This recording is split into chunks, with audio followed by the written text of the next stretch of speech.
Ganeshotsav मिरवणुकीतील laser लाईटवर बंदी तर डॉल्बीला डेसिबलची मर्यादा। नमस्कार मित्रांनो, आपण पाहताय मानदेश न्यूज। गणेशोत्सव काळात सातारा पोलिसांनी लागू केलेले नियम मोडणाऱ्यावर होणार गुन्हे दाखल। पोलीस अधीक्षक समीर शेख यांची माहिती। गणेशोत्सव मिरवणुकीमध्ये लेझर लाईट लावून नागरिकांच्या डोळ्याला त्रास देण्याचा सुरू असलेला प्रयत्न आता यापुढे साताऱ्यात चालणार नाही, असे ठणकावून सांगत साताऱ्यातील मिरवणुकीमध्ये यापुढील काळात कोणतीही लेझरची लाईट लावल्यास त्याच्यावर तात्काळ गुन्हे दाखल केले जातील, तर डॉल्बी सिस्टीमची डेसिबल मर्यादा ओलांडणाऱ्यावर देखील गुन्हे दाखल करण्याचे आदेश सातारा पोलीस अधीक्षक समीर शेख यांनी दिले आहेत। त्यामुळे आगामी गणेशोत्सव काळात सातारा जिल्ह्यातील लेझर लाईटला बंदी घालण्याचा निर्णय सातारा पोलिसांनी घेतला आहे। तर डेसिबलची मर्यादा ओलांडणाऱ्या डॉल्बी सिस्टीमवर देखील आता गुन्हे दाखल होणार आहेत। मित्रांनो, आपण पाहत होता मानदेश न्यूज, आवाज मानदेशाचा।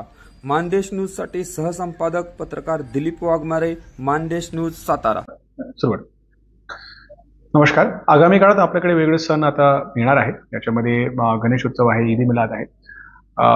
आपण याच्यासाठी प्रशासन म्हणून, पोलीस प्रशासन म्हणून आपण तयारी केलेली आहे। त्या अनुषंगाने सर्व जे आयोजक आहे, गणपती मंडळ आहे, सगळ्यांना वेगवेगळ्या प्रकारच्या बैठकीमध्ये सूचना देण्यात आलेली आहे। सगळ्यांना आम्ही सीसीटीव्ही लावण्याबाबतीत सूचना दिलेली आहे। त्यांना विद्युतीकरण करताना त्याच्यासाठी सर्टिफिकेट घ्यायला आम्ही सूचना दिलेली आहे। सगळ्या मंडळांना एका खिडकी योजनाच्या माध्यमातून परवानगी घेण्यासाठी आम्ही सगळ्यांना सूचना दिलेली आहे।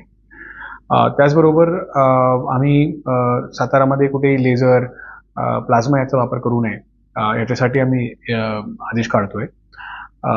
कुठेही मिरवणूकमध्ये साऊंड सिस्टमचा वापर करून साऊंडची जी मर्यादा आहे त्याचा उल्लंघन होणार नाही याच्यासाठी दक्षता घेण्यासाठी सगळ्यांना सूचना देण्यात आलेली आहे।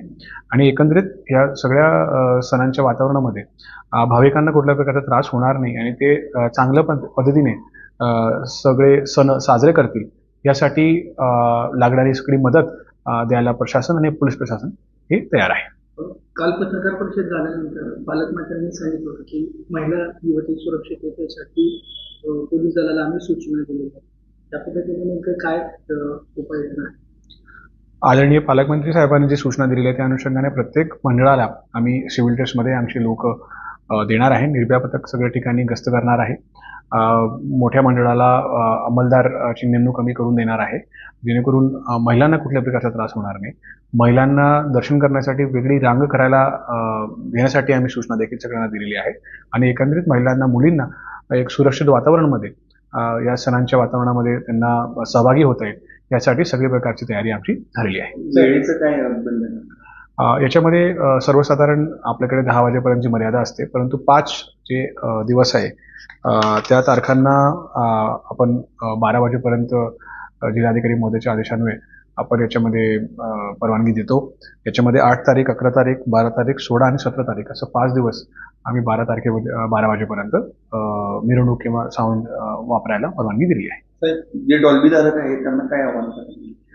म्हणजे वेगळ्या बैठका पोलीस स्टेशन स्तरावर झालेल्या आहेत। सगळ्यांना मी आवाहन केलेलं आहे की कोणीही याच्यामध्ये साऊंड सिस्टमचा वापर करून ध्वनीची मर्यादा ओलांडणार नाही याची दक्षता त्यांनी घ्यावी।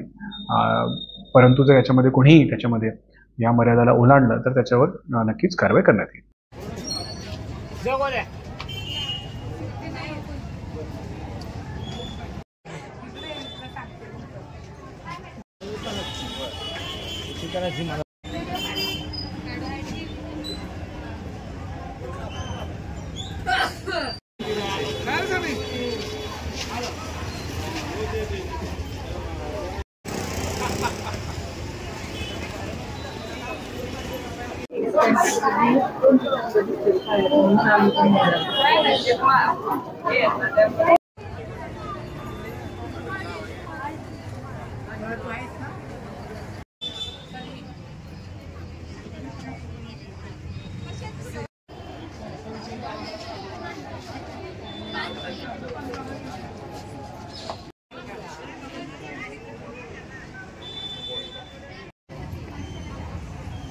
माझा पण काढ बाबा।